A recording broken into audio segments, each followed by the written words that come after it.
एक सैयद ज़ादी ने अपने आशिक को ख़त लिखा, ऐसा ख़त जो आज के तमाम नौजवान लड़के लड़कियों को पढ़ना चाहिए। अगर आप इस चैनल पर नए हैं तो इसको सब्सक्राइब कर ले, शुक्रिया। इस दिन जब गली में मैं खड़ा था तो एक लड़का एक घर के बाहर बार बार चक्कर लगा रहा था। मैंने इससे जाके पूछा, भाई किसकी तलाश है? तो उसने कहा, किसी की नहीं, बस एक दोस्त ने इधर आने का वक्त दिया, वो अभी तलक आया नहीं। खैर मैं इसकी बात सुन के घर चला गया और कुछ लम्हों बाद अचानक से निकला तो मैंने देखा इसी घर से एक लड़की सर झुकाए तेजी से बाहर आई और जल्दी से इस लड़के को एक लिफाफा देकर घर भाग गई। लड़का वो लिफाफा लेकर बहुत ही मुस्कुराया और इसे दिल से लगाता हुआ वहां से चल दिया। मैं अपनी बुरी आदत के मुताबिक तहकीक करने के लिए इसके पीछे चल दिया। वो लड़का एक दरख्त के नीचे जाकर रुका और उसने इस लिफाफा को खोला जिसके अंदर से एक सफ़हा निकला। उसने इस सफ़हा को कोई 3 से 4 बार चूमा और अपनी आंखों से लगाया और पढ़ने लगा। मैं दूर से इसके चेहरे को और हरकत को देख रहा था और अपनी क़ियास इरायों में मसरूफ़ था। अचानक से देखा लड़के ने आसमान की तरफ सर उठाया और बेहोश होकर गिर पड़ा। मैं भागते हुए इसके करीब गया और उसके हाथ से वो वरक लेकर तजस्सुस से पढ़ने लगा।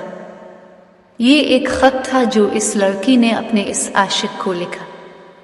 अस्सलाम अलैकुम। ये वो नौजवान जिसने अभी अपनी माँ की गोद से बाहर कदम रखा है और उसकी तरबियत करने पर थोप डाला है। मैं मानती हूँ तेरी सोच के मुताबिक जिस मोहब्बत का तो दावेदार वो सच्ची और पक्की है और तू इसको पाया तकमील तक पहुंचाने के लिए वफा भी करेगा, क्योंकि इस मोहब्बत का आगाज़ नज़र के मिलने से हुआ था और अंजाम जिस्म के मिलने पर होगा। क्योंकि मेरी माँ ने अपने बेटे अब्दुल रसूल को एक दिन कहा था, बेटा ये नज़र इब्लीस के तीरों में से एक है और जब ये तीर चलता है ना उसकी ताकत कभी कभी पूरे ख़ानदान बर्बाद कर देती है और फिर जब इसका बदला मुड़ता है तो लफ्ज़ इज्जत भी सर झुकाकर इंसानों की बस्ती से निकल जाता है।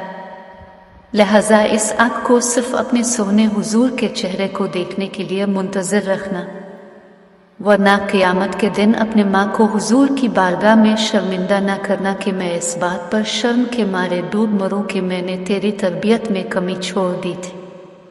तो सुने, खुद को खूबसूरत शहजादा और मुझे दुनिया की हूर समझने वाले में एक सैयद ज़ादी हूँ और मेरा ताल्लुक़ अम्मा फ़ातिमा के कबीला से है जो क़यामत को तमाम जन्नती औरतों की सरदार होंगी। मैंने अपने लिए दुआ मांगी है कि ए अल्लाह मुझे जन्नत में उनकी खादमा बनाना। तो खुद फैसला कर, अगर मैं तेरी मोहब्बत में मुब्तला हो जाऊँ तो खादमियत तो किया, मुझे जन्नत के करीब भी नहीं आने दिया जाएगा। रहा सवाल तूने जो मुझे कल शाम बाग के इस पेड़ के नीचे मिलने को बुलाया है, मैं वहाँ भी आ जाती, लेकिन मैं तुमसे एक वदा लूँ कि तो अपनी बहन गड्डी को भी साथ लेकर आना और मैं अपने भाई को, क्योंकि तेरी नज़र में दुनिया की सबसे शरीफ औरत तेरी गड्डी बहन है और मेरे भाई की नज़र में दुनिया की सबसे शरीफ औरत में हूँ। उस तरह दोनों मर्दों की गलत फहमी दूर हो जाएगी और उसके बाद जब गांव में ये खबर फैलेगी तो कोई भाई अपनी बहन को शरीफ नहीं समझेगा। इस तरह